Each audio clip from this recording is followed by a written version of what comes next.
What is politics about? MAGA Republicans believe it is all about chaos, owning the libs, white grievance and anger. That's wrong. Governing is about making our lives better. In just one piece of legislation, Democratic senators took action to lower prescription drug prices, giving Medicare the ability to negotiate with Big Pharma, shifted tax burden from the middle class to the very wealthy, protected our future with the most sweeping climate change action in U.S. history. What do you want? Anger or results?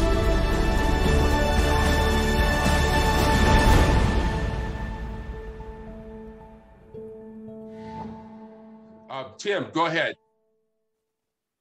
Yeah, I agree with the other people that have been saying here that I don't think it's terribly helpful to go too much into the biblical stuff. I absolutely respect your attachment to the biblical texts and the stories. I think there's good evidence to think that a lot of them are not even true, but it's not the truth, it's the meaning of them that counts to those who attach meaning to it. I really appreciated Dom Jones' comments, and I thought she struck just the right balance. She appears to be a person of faith, as they put it, but not pushy, and I really appreciated that. I am actually the leader, and Don, who was on earlier, is a member of the North Texas Church of Free Thought here in the Dallas-Fort Worth area. We are a non-supernaturalist church, so that's where we're coming from. I don't know any of us that are not for abortion rights. I think that, what the Supreme Court's done is very scary. And if you read the decision, the opinion, as I have the majority, there's a lot of things that are said and unsaid. I think this is part of a long-term project to do a lot of damage to our country. This is not something that was just written in a few months since it was leaked, or for a couple of months before it was leaked. There's a lot of stuff there that clearly is in the works. Roe originally had a passage where it said that the people, Blackman and the others who agreed with them in that opinion, said that they're not persuaded that life begins any time before actual birth, and that the Constitution and other laws always made people's rights begin at birth. Absent other things like, obviously, if a woman is pregnant and the partner dies before she gives birth, why the child that to which she gives birth should have inheritance rights and things like that. So this is a real miscarriage of justice, because the majority in Dobbs did not even follow their own argument in terms of history and tradition and so forth. Not to mention the fact that, as Dom said, it's really a violation of state-church separation, in as much as they're drawing on things from the 14th, 15th, 16th century. We're talking about people who were just soaked in the kind of Christianity that everybody accepted then, but that would be considered not even fundamentalist today. They were hanging, burning witches and all this sort of thing. I thought for sure when that draft opinion came out that the reference to Sir Matthew Hale would be removed, because it was so embarrassing that the guy had convicted and sent to their deaths women convicted of witchcraft. It was still there when the final opinion came out. To me, that was just amazing. So I think we need to find common cause by talking about freedom, about if God gave people free will, then why wouldn't he intend for them to use it? I don't believe free will comes from people. I did put up a link to one of our church presentations having to do with free will for anybody who wants to see another perspective. We're not trying to proselytize, but there are different ways of looking at all these things. And as Dom said, if we're going to exist in a civil society, we have to allow for other people to have their opinions and have their practices, and to change those opinions and practices if they choose, because none of us are one thing forever and ever. So that's basically what I have to say. And I really hope that, this could be the beginning, or at least we can set the example for people to band together for letting people make their own decisions. And as I said earlier, too, I'm a practicing OBGYN, and I'll be glad to talk about it. I have lots of stories as to why regular restrictions and prohibitions on abortion are stupid and are going to hurt women. And I think it's stories like that. To me, that's the kind of thing, not Bible stories, that's going to convince people and get them to start thinking, oh, yeah, I guess that could happen.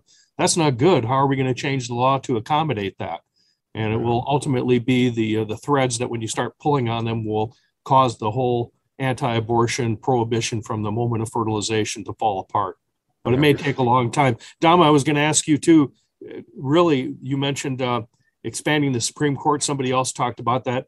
Since the Supreme Court justices are not elected, isn't that really the only way that we're going to be able to get by this? And wouldn't the goal be to get that happening as soon as possible? Because we can't let 50 years go by before you get a Supreme Court that is going to go back and reinstate Roe. It needs to be done as soon as possible, and to style it as, hey, this was a complete miscarriage of justice, and to have a good opinion that points out how deeply rooted what they have ruled is in theology and things that might not appear to be theological, that appear to be historical, but in fact are theological because it's based on, 14th, 15th century England steeped in Christianity. I wanted to go ahead, Dom. Well, I just wanted to say that this is certainly, people can believe in the supernatural or not believe in the supernatural. This should have nothing to do with that. It should have nothing to do with whether people believe in the supernatural or not. We can't make Christians the enemy. We can't make the supernatural the enemy. We can't make religion the enemy. That would be a mistake. Go ahead, Dom.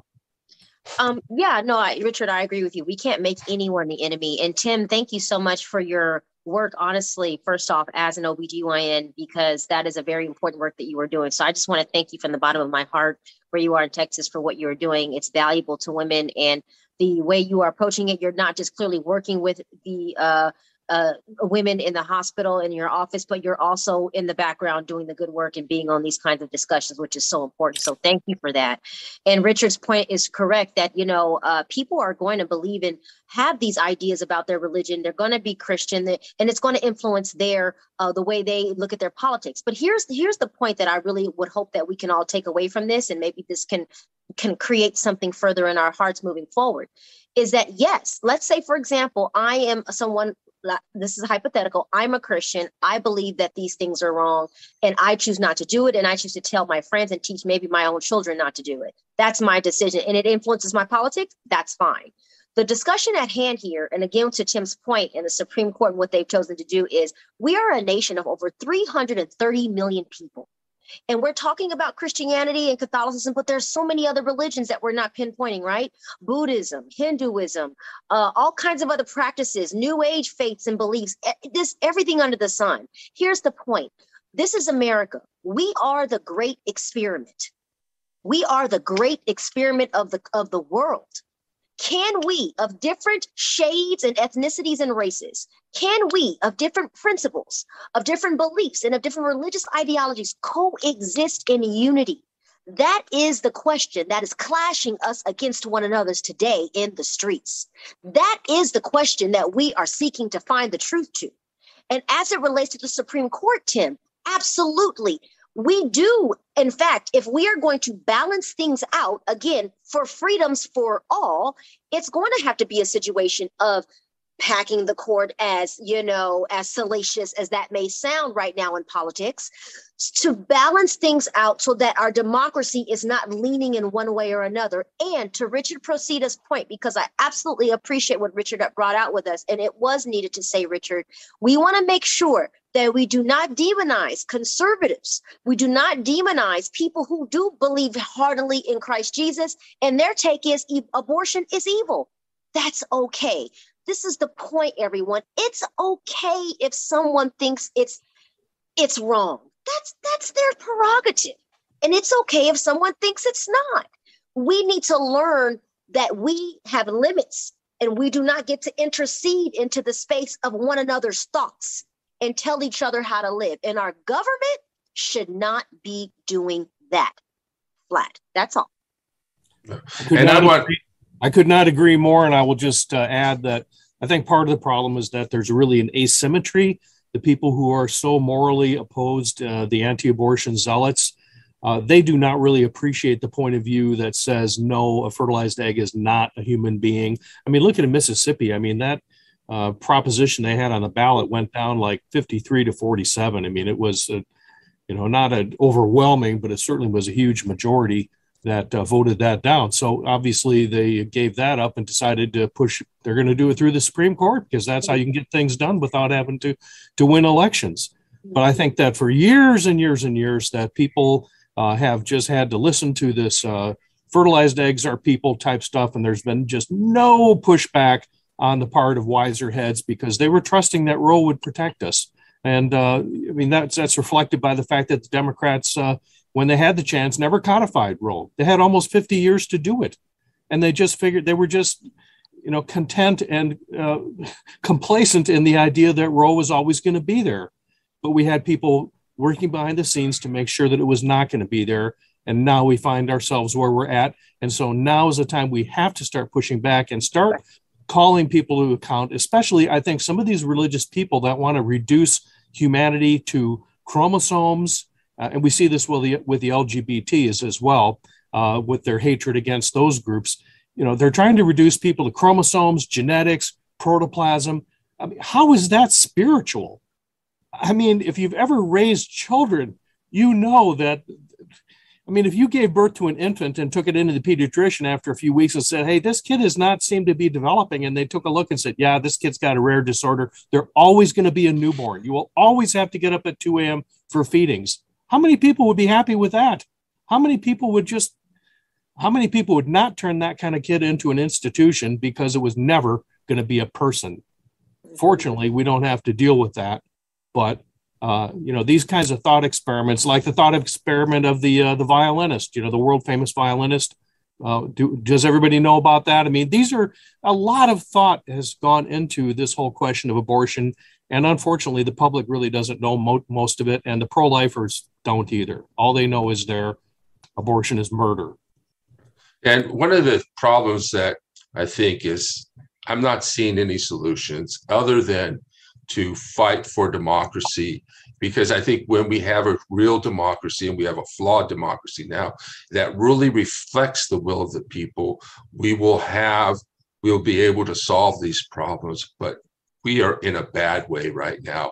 And I'm not really seeing any other way except talking to people and trying to win elections. But right. I'm not seeing a lot of solutions out there. Richard, I want to address that really quickly before. And I know, guys, we've been on for a little bit. It's Sunday. Thank you for spending your Sunday. I know I have things happening after this, but we're all here for an important call. So let's just finish this conversation together, because we're getting to something good here. And here's what it is, to Richard's point.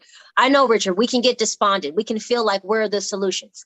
Please listen to what I'm telling you, because I'm telling you, I'm in my community as a Black woman in Huntington Beach. It is not easy.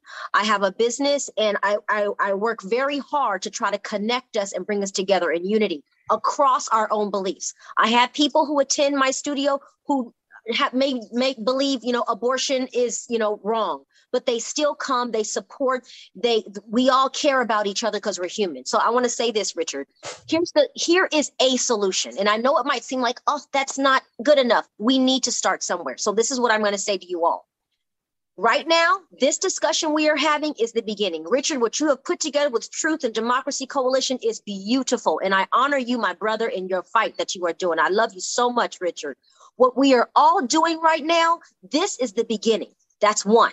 Two, Richard said, getting people elected who truly believe in what we believe in, who we know we can feel them. We can feel their heart, and we know that they are in harmony with us, and we will hold them to account. That's something that I am looking into as a possible run for Congress in 2024. Different discussion. But I'm telling you right now, we get to work together. So that's the second part. The other part is this.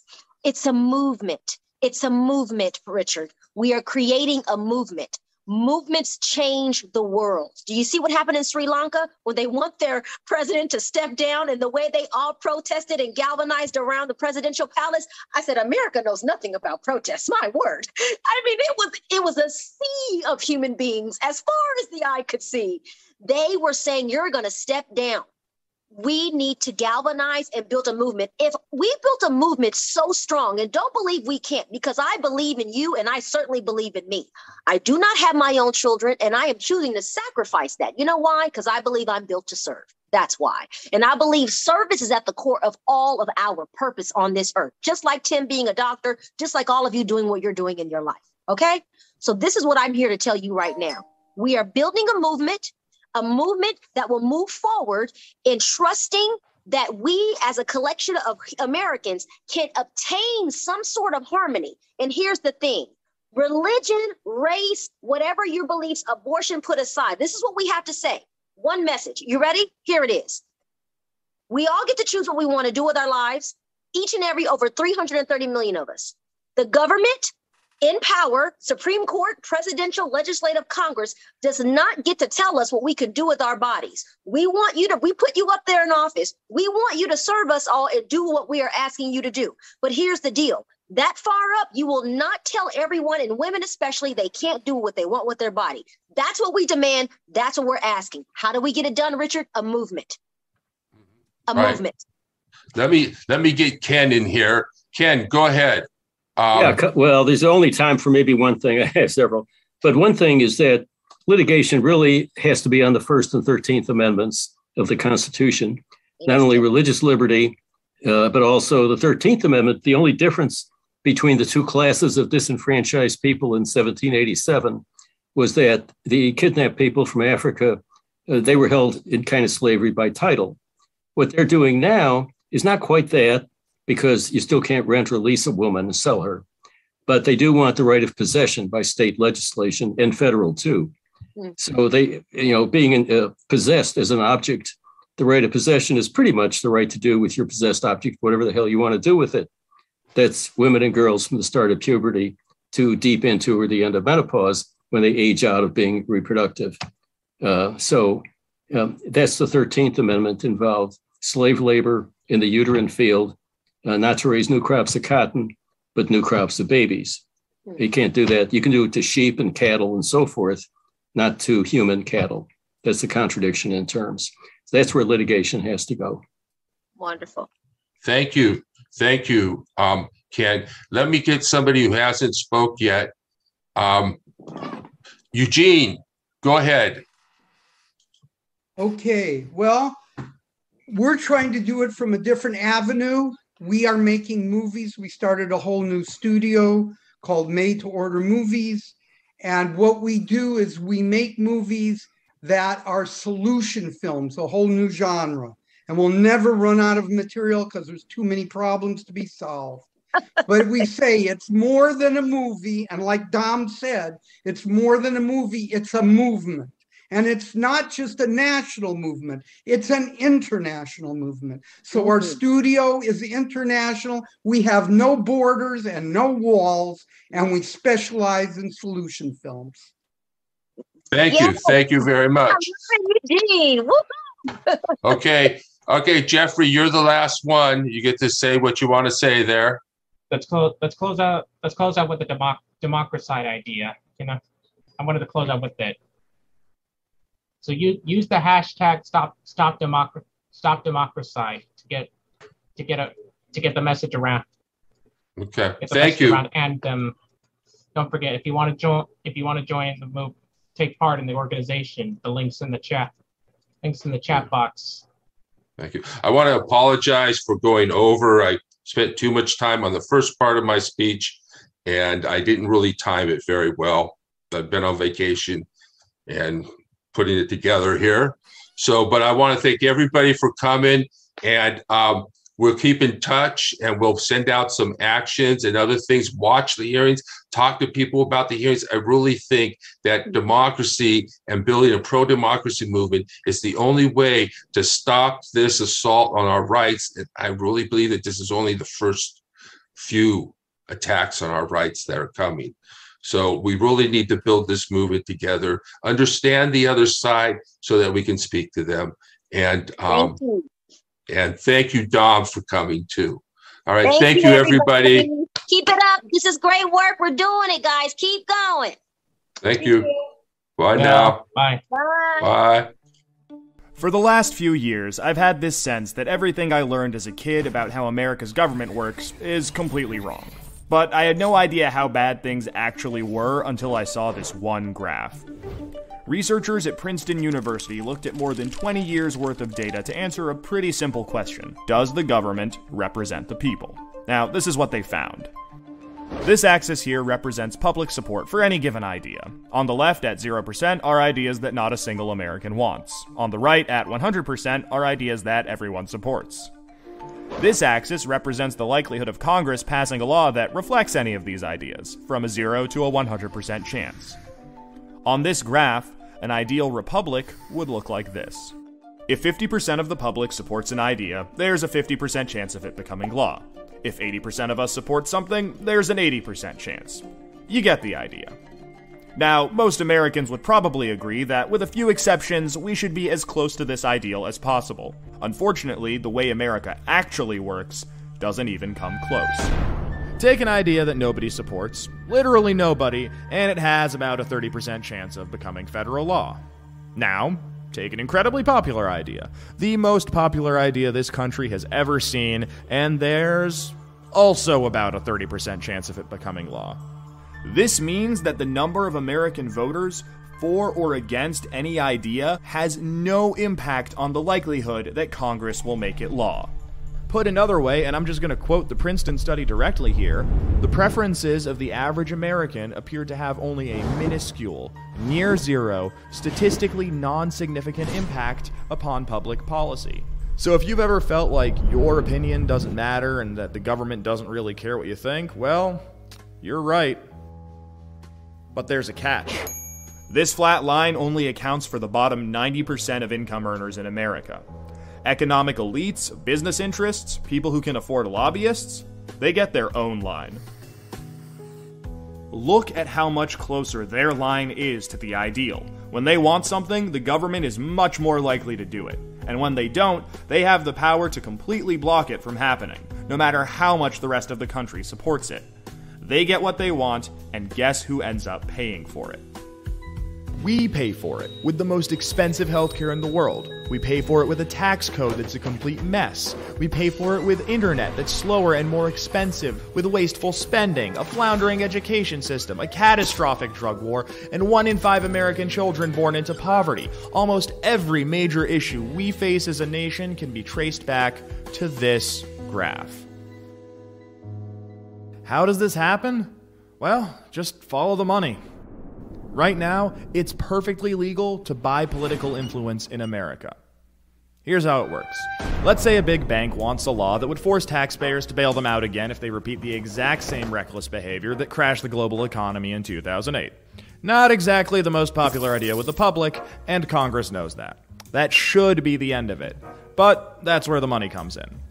It's perfectly legal for our bank to hire a team of lobbyists, whose entire job is to make sure that the government gives the bank what it wants. Then, those lobbyists can track down members of Congress who regulate banks and help raise a ton of money for their re-election campaigns. It's perfectly legal for those lobbyists to offer those same politicians million-dollar jobs at their lobbying firm. Then, those lobbyists can literally write the language of this new bailout law themselves and hand it off to the politician they just buttered up with campaign money and lucrative job offers. And it's perfectly legal for those politicians to take the lobbyist-written language and sneak it through Congress at the last second. So now you've got a law that greatly benefits the banks, and the whole process can start over. This is how a bill becomes a law. A special interest hires some lobbyists, those lobbyists collect campaign contributions, offer jobs, and then write the laws that Congress then passes to help those same special interests. This happens every day on every single issue with politicians of both parties. In the last 5 years alone, the 200 most politically active companies in the United States spent $5.8 billion influencing your government. Those same companies got $4.4 trillion in taxpayer support. And that's trillion, with a T. And that's just the top 200 companies. Never mind every other special interest, every union, every trade association, and every billionaire. Every single one of them can use their money to buy political influence. You know, there's this idea out there that this only became a problem after the Supreme Court's Citizens United decision in 2010. But the data goes back almost 40 years, and the results are clear. Corruption is legal in America. And as long as it is, anyone who can spend money to buy political influence will. The solution here isn't rocket science. Make corruption illegal. We already know Congress won't do it. I mean, one look at this chart will tell you that. What we need is a plan that lets us go around Congress and do what the American people do best. Fix this mess ourselves. Well, good news. We have that plan and it's already working. Now that we've got the problem covered, let us show you how to be part of the solution.